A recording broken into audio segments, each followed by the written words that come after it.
Existe um lugar entre as montanhas onde as nuvens dançam no ritmo dos ventos. E o palco onde acontece esse balé é chamado de Floresta Nebular. Floresta Nebular é a última das florestas, em termos de altura. Isso, a Floresta Nebular ela fica bem próximo do topo das montanhas. E o que acontece é que a umidade ela vem subindo a montanha e chega no determinado momento que ela bate na montanha. Então você tem regiões onde esse acúmulo das nuvens ele vai batendo e ele deixa uma mata sempre super úmida, onde você vai encontrar uma presença grande aí de bromélias, musgos, orquídeas que se desenvolvem nos troncos das árvores por conta dessa constante nebulosidade, essa constante umidade trazida pelas nuvens. Um dos nomes para as florestas nebulares, um nome em inglês é Elfin Forest, que seria a floresta dos elfos, que são aí tipo de duende. Se você está andando na mata nebular, quando ela faz jus ao nome no meio da neblina, das nuvens, essa áurea mística, esse cenário literalmente de filme, que dá a impressão de você estar caminhando num lugar literalmente mágico. Você já viu duendes? Não, nunca vi duende, mas eu já vi passarinhos que são tão raros ou tão inacreditáveis quanto os duendes. E é atrás desses bichos inacreditáveis que a gente vai agora. Parque Nacional do Itatiaia. Criado em 1937, é o primeiro parque do país. Fica na divisa de São Paulo com o Rio de Janeiro, ao lado de Minas Gerais. O nosso primeiro encontro é com um bichinho que está escondido aí, entre as folhas. Esse é o peito-pinhão, uma espécie típica das matas nebulares. Já o nome dessa ave faz jus a esse lugar, é a choquinha da serra. Por aqui também vive o quete do Sudeste, um bichinho que é conhecido de outra forma bem simpática, quem te vestiu da serra. Quem te vestiu eu não sei, mas acertou em cheio nas cores. Nessas florestas também mora o pica-pau dourado. Faltam palavras para descrever toda a beleza dessas aves, se bem que... Tem uma palavra que só existe na língua portuguesa e a gente conhece bem o significado. Afinal de contas, quem nunca sentiu saudade? Mas e você? Já ouviu a saudade? Para explicar melhor essa história, ouvidos atentos. Saudade tem som? Tem, Paulo. Aqui nas matas nebulares tem.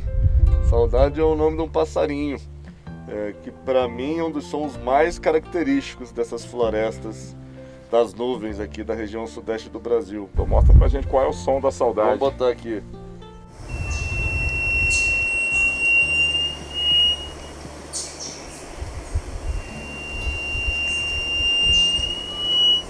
Será que a gente agora consegue ver a saudade? Vamos tentar. Parece que o bichinho deixou a gente na saudade. E a ave virou só uma palavra escrita ao vento. Na década de 1920, o Museu Americano de História Natural mandou um pesquisador aqui para o Itatiaia. E esse pesquisador ele vem para cá, o Ernest Host, e ele descreve o som da saudade de uma forma muito poética. Ele fala que a primeira vez que ele ouviu o som da saudade, ele achou que fosse um grito mítico de uma criatura da floresta, ao invés de um som de origem puramente orgânica. Ou seja, mesmo os pesquisadores mais dedicados e sérios ficam sensibilizados com o tamanho, na frente de tamanha beleza e quão único é esse bicho, né? E você ouve tanto aqui nessa região que mesmo dias depois que você já saiu daqui, o canto da saudade ele continua reverberando na sua cabeça. Você tem a impressão de estar ouvindo, isso é verdade.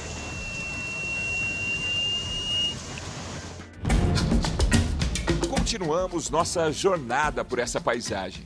E conforme a gente sobe, o cenário continua mudando. Chegamos ao fim da Floresta Nebular. Agora, nada de sombras. Essa é uma das últimas árvores que nós vamos encontrar pelo caminho. A partir de agora, vamos desbravar os campos de altitude em busca de espécies raras. Geralmente você precisa chegar acima dos 1.800 metros de altitude para você ter essa transição aí para a região dos campos. esse mar de floresta em volta, literalmente aqui a floresta acaba funcionando como um mar, ele isola os campos de altitude como se fossem grandes ilhas. E o que acontece é que as populações de plantas e de animais, elas acabam ficando isoladas nesses campos de ilhas, e isso favorece muito o surgimento de espécies que a gente chama de endêmicas, ou seja, exclusivas dessas regiões de campos de altitude.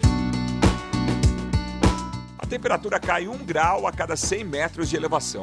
Estamos ao lado do Pico das Agulhas Negras, o 6º ponto mais alto do país. Aqui é inverno o ano inteiro. Todo mês são registradas temperaturas abaixo de 10 graus.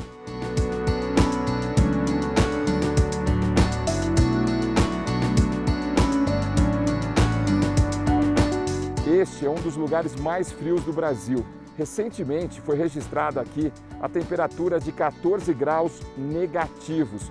Para se ter uma ideia, este lago congelou.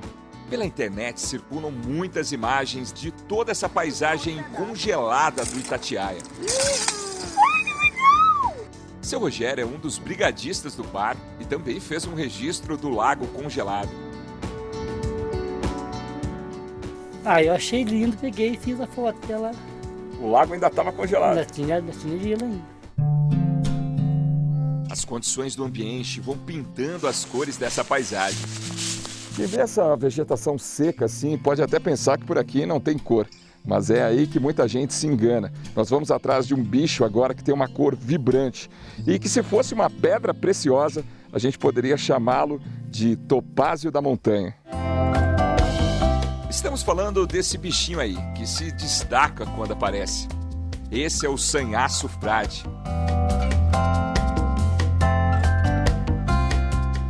O sanhaço frade tem uma coisa super interessante, que além de se alimentar de frutas e insetos, alguns insetinhos, ele também é uma ave folívora, ele come folhas. Isso é muito incomum no mundo das aves. E a hora que a gente observou eles ali, deu para flagrar direitinho eles se alimentando ali, pegando as folhas e se alimentando. E certamente é uma adaptação, ele é uma ave típica de ambientes frios, onde não tem muito recurso, então tem uma dieta variada para ajudar na hora da sobrevivência. Além do azul do topázio, nos campos de altitude tem outra pedra preciosa, o rubi, o beija-flor rubi. Já entre as pedras, encontramos uma outra ave. A Maria Preta de garganta vermelha, que essa espécie se refere à garganta da fêmea, que é a fêmea que tem a garganta algumas marcas um pouco avermelhadas. Agora vamos atrás de um pássaro que só vive nos campos de altitude. O primeiro nome é o nome de um jogador, um craque de futebol, e o outro de uma pessoa chorona. Que passarinho que a gente está falando? Exatamente, Paulo, da garrincha chorona, que é um passarinho, inclusive, que o nome em inglês dele é Itatiaia spinetail, ou seja, rabo de espinho de Itatiaia. E ele ganha esse nome porque os primeiros indivíduos descobertos pela ciência foram descobertos exatamente aqui nessa região que a gente está, no comecinho do século XX. Vamos aproveitar e chamá-la aqui já.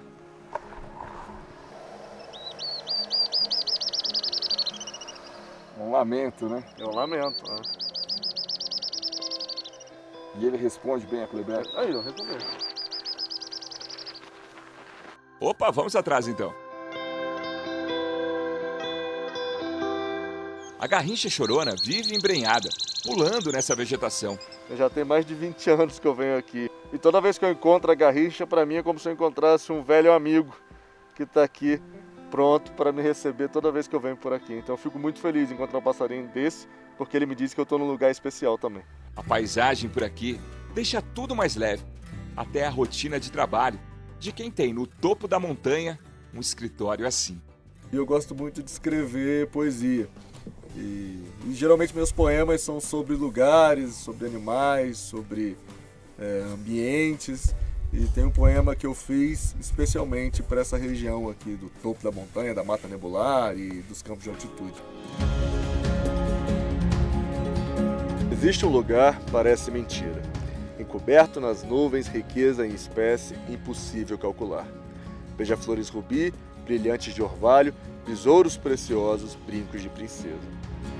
Caminhar na névoa desnorteia os sentidos, difícil acreditar. Olhos ouvem vento, tato enxerga umidade, frio esquenta coração, ouvidos sentem saudade. Berço das nuvens, lar das brumas, mata nebular. Parece mentira, mas existe esse lugar.